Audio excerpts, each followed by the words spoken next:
What if I told you that the very practices promising to bring you peace and enlightenment could be leading you down a dangerous path? As someone who spent years immersed in New Age spirituality, I never imagined I'd be the one saying this. But after experiencing terrifying nightmares, unexplainable phenomena, and a suffocating darkness that threatened to consume me, I realized the truth. The world of tarot, crystals, and manifestation isn't as harmless as it seems, and I'm here to share my journey from the deceptive beauty of New Age to the true awakening I found in Jesus Christ. I never thought I'd be the one telling this story. For years, I was the girl who laughed at anything religious. Tarot cards were my Bible, and crystals were my saviors. But on a chilly October night, everything changed. As I stood in my dimly lit bedroom, surrounded by candles and the smell of sage, I felt a presence I couldn't explain. It wasn't the comforting energy I'd grown used to. This was different, darker, hungry. In that moment, I realized I'd opened a door I couldn't close, and my journey from New Age devotee to born-again Christian began. My descent into the world of New Age practices started innocently enough. I was just a curious college student, looking for answers to life's big questions. A friend invited me to a tarot reading, and I went along, more for the fun of it than anything else. But as the reader laid out the cards, something stirred inside me. Each card seemed to speak directly to my soul, revealing truths I thought were hidden deep within. The High Priestess told me I had untapped potential. The Magician promised power over my destiny. And the world? It whispered of unlimited possibilities. I left that reading feeling electric, like I'd discovered a secret key to the universe. I couldn't wait to learn more. I bought my own deck of tarot cards the very next day and spent hours poring over books about their meanings. Every free moment was dedicated to practicing readings on myself and my friends. They were amazed at how accurate I became, and soon word spread. People started coming to me for guidance, and I reveled in the feeling of importance it gave me. But tarot was just the beginning. I started collecting crystals, each one promising a different kind of power. Amethyst for spiritual awareness, rose quartz for love, citrine for abundance. My room became a glittering cave of gemstones, and I carried them with me everywhere I went.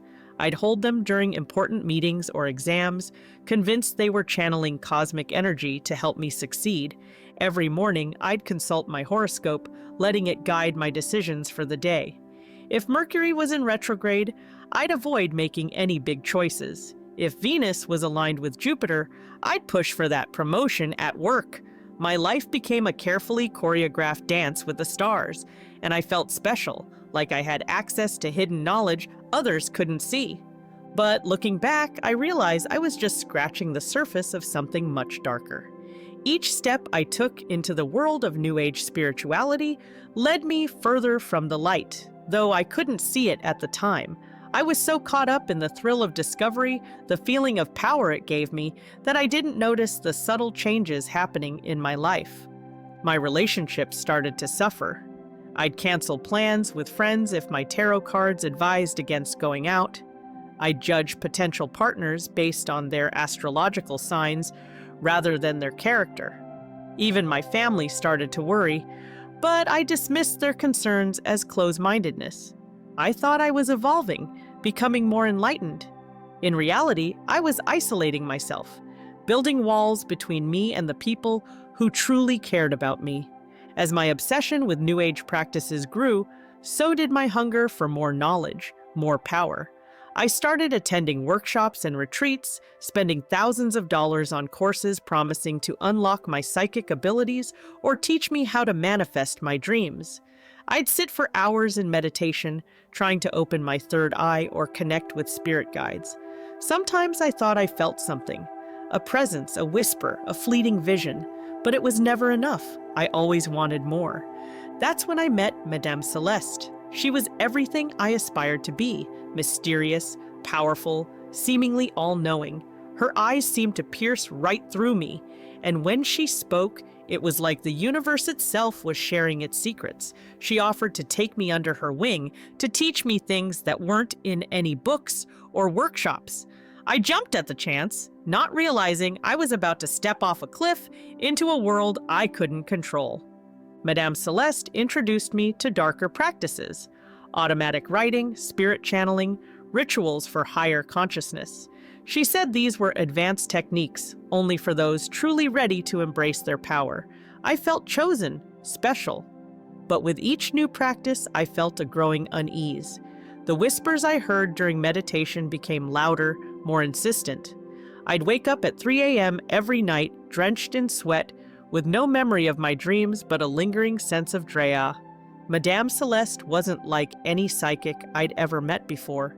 There was something different about her. Her eyes seemed to hold ancient secrets, and when she spoke, it felt like the universe itself was whispering through her. I was drawn to her like a moth to a flame, eager to learn everything she could teach me. Little did I know, I was about to step into a world far darker than I could have imagined. "You're ready for the next level," Madame Celeste told me one evening, her voice low and intense. "It's time to unlock your true potential." She introduced me to practices that went far beyond tarot cards and crystal healing. We started with automatic writing, where I'd clear my mind and let my hand move freely across the page. Words flowed through me, filling pages with wisdom I didn't know I possessed. But sometimes the words appeared in languages I didn't speak, containing information about people and places I'd never known. Next came spirit channeling. Madame Celeste guided me through deep, meditative states, teaching me to open my mind and body to spiritual entities. "These are advanced beings," she assured me, "here to help us evolve." I convinced myself I was connecting with higher consciousness, ignoring the strange sensations and voices I experienced. But it was the rituals for higher consciousness that pushed me over the edge. Madame Celeste led small groups through elaborate ceremonies involving chants, symbols, and even blood offerings. "It's just a pinprick," she'd say, "to show our commitment." After each ritual, I'd feel dizzy and strange, like part of me had been left behind in whatever realm we'd accessed. The toll on my body and mind was severe. I lost weight rapidly, dark circles forming under my eyes from lack of sleep. Nightmares plagued me nightly, vivid images of shadowy figures reaching for me from hellish pits. My emotions became volatile. One moment, I'd feel euphoric, the next plunged into despair. Strange occurrences became commonplace. Objects moved on their own in my apartment. Whispers called my name when I was alone. Once I woke to find my entire body covered in mysterious scratches. I tried to rationalize it all as part of my awakening, but deep down, dread was taking hold. The turning point came during a particularly intense ritual. We sat in a circle, candles flickering, as Madame Celeste led us through a chant. Suddenly, the air grew heavy and cold. The candles flared impossibly high. A dark, shadowy figure formed in the center of our circle, a swirling mass of darkness that seemed to suck the light from everything around it. I watched in horror as the shadow drifted towards each person. When it reached me, an icy hand gripped my heart. A voice, ancient and terrifying, whispered words I didn't understand, but their meaning was clear. It owned me now.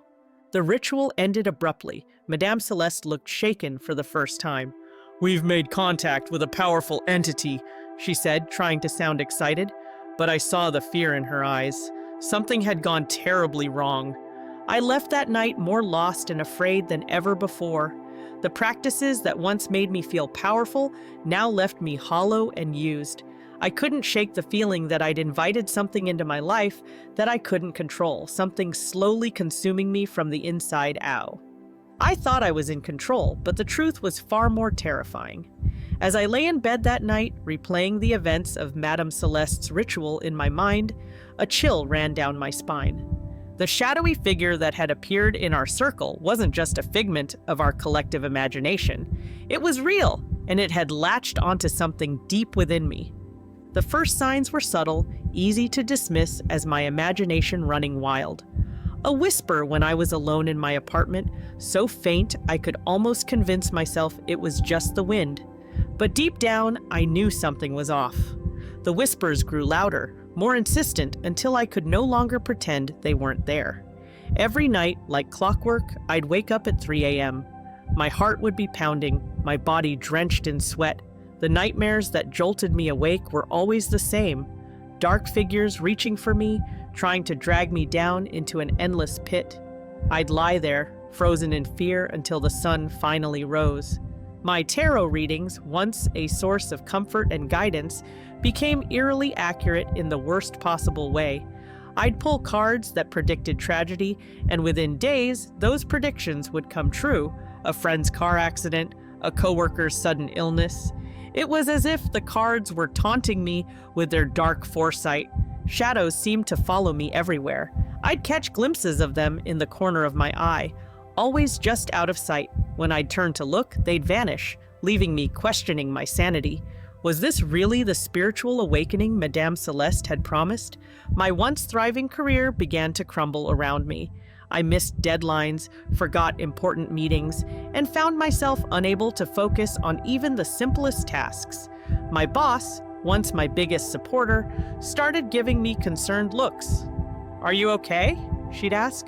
"You seem different." Friends who used to call me every day suddenly became distant. When I did manage to see them, they'd exchange worried glances, as if they could sense the darkness that clung to me. "You've changed," one of them finally said. "It's like you're not even you anymore." I tried to convince myself these were all signs of my spiritual growth. Hadn't Madame Celeste warned me that true awakening could be difficult? That I might face challenges as I evolved? But the darkness that followed me was becoming harder and harder to ignore. One night, as I stood in front of my bathroom mirror, I saw something that shook me to my core. A shadowy figure appeared behind me, its form indistinct but undeniably there. It whispered my name, the sound seeming to come from everywhere and nowhere at once. The candles I'd lit flickered violently, and the temperature in the room plummeted. I felt a presence grip me, suffocating and oppressive. In that moment, I knew with absolute certainty that I'd invited something into my life that I could not control. Terrified and desperate, I reached out to the last person I ever thought I'd turn to, Pastor Mark. He was the same man I'd mocked countless times for his outdated beliefs. But now, as I sat in his office, trembling and unable to meet his eyes, I found myself spilling out the whole story. Pastor Mark listened without judgment, his eyes filled with compassion. When I finished, he leaned forward and said something that both terrified and relieved me. "You've opened a door to forces you don't understand, Jenna, but it's not too late to close it." I wanted to scoff, to fall back on my old skepticism, but the weight of everything I'd experienced crushed any resistance. "What do I do?" I whispered. "Let me pray for you," Pastor Mark said.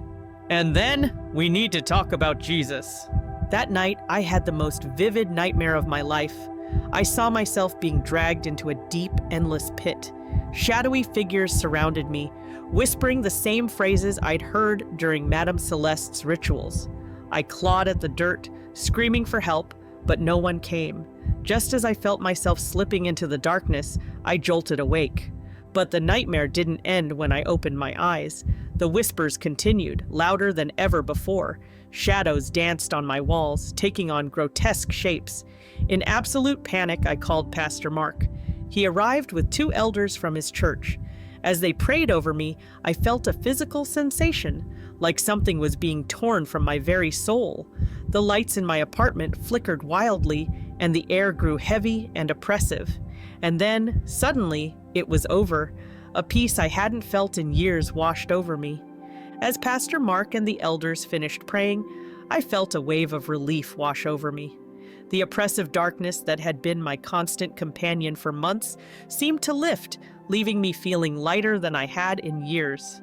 But as I looked up at Pastor Mark's face, I saw a mix of concern and determination that told me our battle was far from over. "Jenna," he said gently, "what you've experienced is just the beginning. The peace you feel now is real, but it's also fragile. We need to talk about what comes next." I nodded, still trying to process everything that had happened. The room no longer felt heavy with an unseen presence, but the memory of what I'd been through sent shivers down my spine. Pastor Mark sat down across from me, his Bible open on his lap. For years, you've been opening doors to the spiritual realm without understanding the consequences, he began. It's like you've been playing with matches in a room full of gasoline. What you thought was harmless fun was actually inviting forces you couldn't control into your life. As he spoke, I felt a pang of shame and regret. How could I have been so blind? All those tarot readings, the crystal healing sessions, the channeling rituals, I thought I was becoming more spiritually enlightened. Instead, I'd been digging myself deeper into a pit of darkness. Pastor Mark must have sensed my inner turmoil because his voice softened. Jenna, I want you to understand something. What you've been through, it's not unique. Throughout history, people have sought spiritual power and knowledge outside of God. But there's a reason the Bible warns us against these practices. He flipped through his Bible and read a passage that made my blood run cold. For we wrestle not against flesh and blood, but against principalities, against powers, against the rulers of the darkness of this world, against spiritual wickedness in high places. The words hit me like a physical blow. All those times I'd felt a presence during my rituals, all the whispers in the night, they weren't just my imagination, they were real, and they were dangerous. But Pastor, I said, my voice shaking, if these forces are so powerful, how can we possibly fight them? He smiled, a look of quiet confidence on his face. That's the beautiful thing, Jenna. We don't fight them alone. The most powerful weapon in spiritual warfare is something so simple, yet so often neglected. I leaned forward, eager to hear what he had to say. After everything I'd been through, I was ready for answers, for a way to truly protect myself. It's surrender, Pastor Mark said softly. Complete and total surrender to God. When we try to fight these battles on our own, we're vulnerable. But when we surrender ourselves fully to God, we're allowing His power to work through us. That's what the enemy fears most. As I listened, I felt a strange mix of emotions. Part of me wanted to cling to my old beliefs, to the sense of control I thought I had. But another part of me, the part that had experienced true terror in the face of dark forces, knew that Pastor Mark was right. So what do I do now? I asked, feeling both lost and hopeful at the same time. Pastor Mark's eyes lit up. Now, we start your real spiritual journey. It won't be easy. The enemy doesn't let go without a fight, but I promise you, Jenna, it will be worth it. We'll start with the basics: prayer, Bible study, and fellowship with other believers. And as you grow stronger in your faith, you'll learn to recognize and resist the temptations that led you down the wrong path before. As he spoke, I felt a spark of excitement ignite within me. For years, I'd been searching for true spiritual enlightenment, thinking I could find it through tarot cards and crystals. But now I realized that what I'd been looking for had been available to me all along. As Pastor Mark and the elders prayed over me, something extraordinary happened.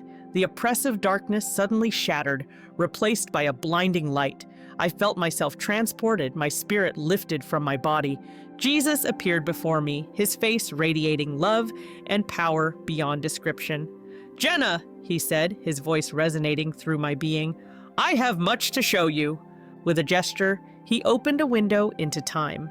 I gasped as I witnessed a great shaking of the earth, continents shifting and mountains crumbling.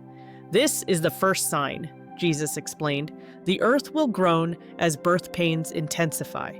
The scene shifted, and I saw masses fleeing their homes, terror on their faces. Wars raged and famine spread across the globe. My heart ached as I watched the suffering. "The second sign," Jesus said, his voice filled with sorrow. "Nation will rise against nation, but my people must stand firm." Finally, I beheld a sight that took my breath away. A great harvest of souls, people from every nation streaming towards the light of Christ. "This is the third sign," Jesus declared. "A great awakening will sweep the earth before my return." As the visions faded, I found myself back in my apartment, tears streaming down my face. The elders looked at me in awe, sensing something profound had occurred. "What did you see?" Pastor Mark asked gently. I shared the visions, my voice trembling, As I spoke, I realized how closely they aligned with biblical prophecy. The earthquakes mentioned in Matthew, the wars and famines foretold in Revelation, and the great harvest described in Joel. The silver-haired elder nodded solemnly. God has given you a great gift, Jenna, but with it comes great responsibility. I felt overwhelmed by the weight of what I'd witnessed. How could I possibly convey the urgency of these visions to others? Yet I knew I had to try. The world needed to be prepared for what was coming. As dawn broke, casting a golden light through my window, I felt a renewed sense of purpose. My journey with Christ was just beginning, but I knew He would guide me every step of the way. Pastor Mark squeezed my hand. Remember, Jenna, you're not alone in this. We're here to support you, and more importantly, God is with you. I nodded, feeling a mix of fear and excitement for what lay ahead. The visions were both terrifying and beautiful, a stark reminder of the spiritual battle raging around us. But now, I was on the right side of that battle. As the elders prepared to leave, I felt deep gratitude wash over me. God hadn't just freed me from the darkness, He'd given me a divine appointment, a glimpse into His plans for the world. I knew that sharing this testimony wouldn't be easy, but with His strength, I was ready to face whatever challenges lay ahead. As the first rays of sunlight peeked through my curtains, I felt a strange mix of exhaustion and exhilaration. The battle for my soul had been won, but I knew this was just the beginning. Pastor Mark and the elders had left, but their presence lingered like a protective shield. With trembling hands, I began removing my New Age items. Each object held memories, some comforting, others now unsettling. I picked up my favorite crystal, once a source of calm. Now it felt heavy with deception. Tears welled up as I placed it in a box, remembering countless meditation sessions. My tarot cards were next. I hesitated, recalling the sense of control they had given me. But as I touched them, a chill ran down my spine. Into the box they went, along with my pendulum and chakra charts. As the box filled, fear and uncertainty crept in. Who was I without these tools? How would I navigate life without the familiar rituals and beliefs? The room felt emptier, and I felt exposed, like I had stripped away layers of false protection. Suddenly, the room grew impossibly bright. I opened my eyes, squinting against the brilliant light. There, standing before me, was Jesus Himself. His presence was overwhelming, radiating love and authority. "My child," He said, His voice both gentle and commanding, "what you've experienced tonight is just the beginning. There are 3 critical events coming that will shake the foundations of this world, and my people must be prepared." I listened, awestruck, as Jesus showed me visions of what was to come. I saw massive crowds gathering worldwide as the sky turned blood red. "This is the Great Awakening," Jesus explained. "Many will turn to me, but others will harden their hearts even more." The scene shifted to natural disasters ravaging the earth with unprecedented fury. "The earth groans under the weight of sin," Jesus said, "but these events will serve as a final wake-up call for humanity." Finally, I witnessed a spiritual battle on an incomprehensible scale. "This is the final battle," Jesus said, His eyes blazing. "My faithful ones must stand firm, for the enemy will unleash everything in his arsenal." As the visions faded, Jesus stood before me, His gaze filled with compassion. "I have shown you these things to prepare you," He said. "You have a crucial role to play in the days ahead." "But Lord," I whispered, "how can I be worthy? I was lost in darkness for so long." Jesus smiled. "It is precisely because you were lost that you are now uniquely equipped to help others find their way," He said. "Your testimony will be a beacon of hope for those still trapped in the enemy's deceptions." He touched my forehead, and knowledge flooded my mind. Scriptures became clear, and I saw connections between ancient prophecies and current events. As I held that Bible close, still feeling the weight of Jesus' presence, I knew I had to share what I'd learned. But how could I possibly convey the magnitude of what was coming? The sun had fully risen now, bathing my room in warm golden light. It was a new day, in more ways than one. I had been given a second chance, a divine appointment to share the truth with a world desperately in need of hope. I looked around my apartment with new eyes. Every crystal, every tarot card, every spiritual object now felt tainted. These things that I once thought brought me peace and power now seemed to pulse with a dark energy. I hesitated for a moment, years of belief, making it hard to let go. But then I remembered the peace I'd felt after Pastor Mark's prayer, and I made my decision. One by one, I gathered my New Age items, filling box after box. My hands trembled as I picked up my favorite tarot deck, the cards I'd used to guide every major decision in my life for years. I remembered the thrill I used to feel when I'd pull the magician or the high priestess, thinking they were confirming my spiritual power. Now, I saw them for what they truly were, beautiful lies that had nearly destroyed me. Next came the crystals. I'd spent thousands of dollars on these stones, believing they held the key to manifesting my dreams. Rose quartz for love, amethyst for spiritual awareness, citrine for abundance. As I dropped them into the box, their once comforting weight now felt like a burden being lifted.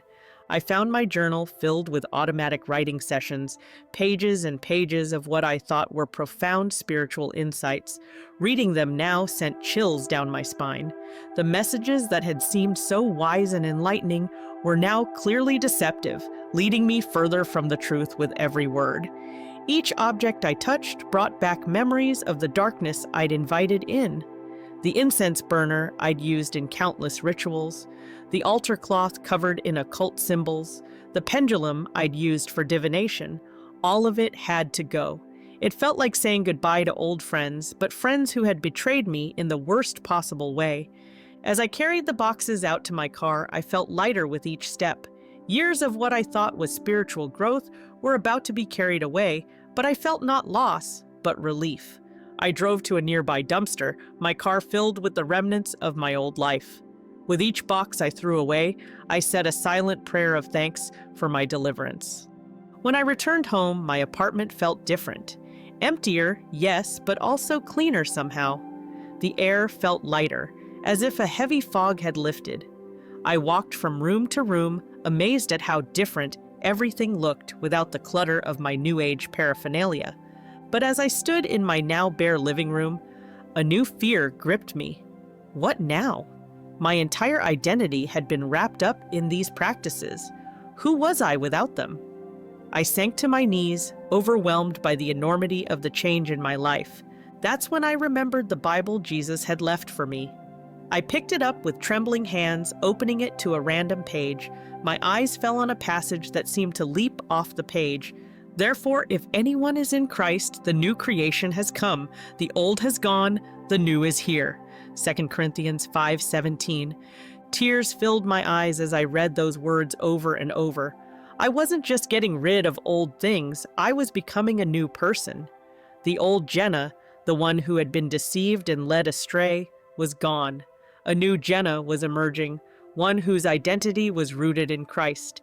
As I sat there, Bible in hand, I felt a stirring in my spirit. The visions Jesus had shown me of the 3 world-shaking events to come flashed through my mind. I realized that my journey, from New Age devotee to born-again Christian, wasn't just about my own salvation. It was preparation for something much bigger. I thought about all the people still trapped in the same deceptions I had just escaped. How many of them were desperately seeking truth, just as I had been? How many were on the brink of inviting in forces they couldn't control, just as I had done? My testimony, I realized, could be a lifeline for those people. By sharing my story, the initial excitement of my New Age discoveries, the growing unease as things took a sinister turn, and finally, the overwhelming peace that came with true salvation, I could help others avoid the dangerous path I had walked. But how could I possibly convey the magnitude of what was coming? The Great Awakening, the natural disasters, the final battle between light and darkness. These weren't just events to be warned about. They were part of God's ultimate plan, a plan that required His people to be prepared and alert.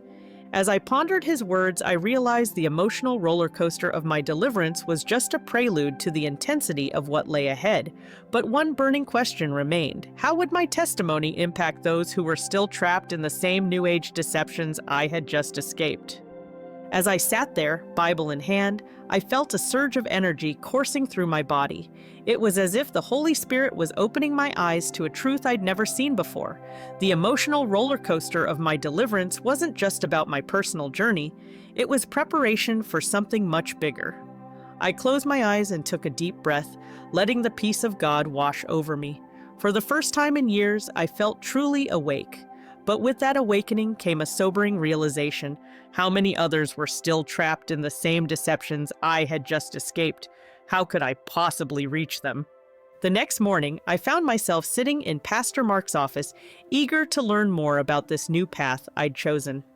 As I listened to him explain the basics of Christianity, I felt a mix of excitement and trepidation. It was hard to trust again after being so deceived for so long. But there was something different about Pastor Mark's words. They didn't promise me power or control over my destiny. Instead, they offered something I'd been searching for my entire life: true peace.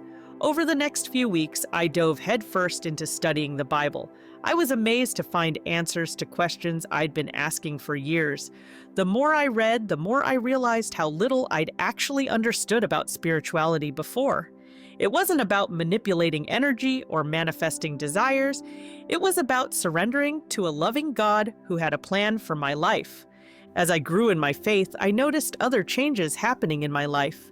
My relationships, which had become strained during my New Age days, began to heal. I reached out to friends and family members I'd pushed away, making amends for my past behavior.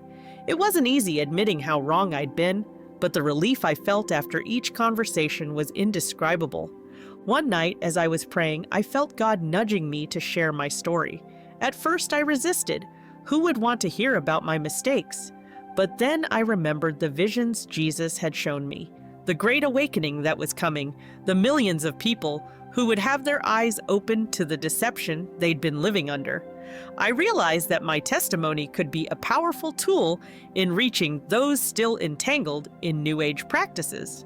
With trembling hands, I picked up my phone and recorded a short video, sharing a glimpse of my journey from New Age to true awakening. I posted it online, not expecting much response, but to my amazement, comments began pouring in. People from all over the world were reaching out, sharing their own struggles with New Age practices and asking questions about my newfound faith. As I read through the comments, I felt the Holy Spirit stirring within me again. This wasn't just about sharing my experiences, it was about revealing the spiritual warfare happening behind the scenes. I remembered the shocking statistic I'd come across in my research. In 2019, researchers at Pew Research Center found that 62% of Americans held at least one New Age belief. The magnitude of the deception was staggering. But even as I contemplated the enormity of the task ahead, I felt a sense of purpose I'd never known before. My career, which had been floundering in the final days of my New Age obsession, began to take on new direction. I found myself speaking at churches, sharing my testimony, and warning others of the dangers I'd faced. People were hungry for the truth, and God was using my story to reach them. With each passing day, the memories of my old life faded. The tarot cards, crystals, and rituals that had once seemed so essential now felt like relics from another lifetime. In their place, I found a joy and peace that surpassed anything I'd experienced before. As I reflect on how my life has changed since becoming a Christian, I'm struck by the irony of it all. For years, I thought I was on a journey of spiritual awakening. I believed I was becoming more enlightened, more in tune with the universe. But now I realize that what I thought was an awakening was actually the deepest sleep of my life. It took the power of Jesus Christ to truly wake me up. But even as I marvel at the transformation in my own life, I can't help but think about those still trapped in the deceptions of New Age spirituality. The visions Jesus showed me of the coming Great Awakening fill me with both excitement and urgency. I know that millions will have their eyes opened, but how will this awakening begin? My journey from the deceptive beauty of New Age to the truth of Jesus Christ wasn't easy, but it saved my life and my soul. If you're involved in New Age practices, I urge you to reconsider. The peace and power they promise come at a terrible cost. I thought I was awakening, but I was actually falling into the deepest sleep of my life, until Jesus woke me up. Remember, it's never too late to find your way back to the light. True awakening isn't found in rituals or crystals, but in the love of Jesus Christ. He's waiting for you with open arms, ready to show you the truth and set you free from the darkness that's holding you captive. Don't wait until it's too late. Your eternal soul is at stake.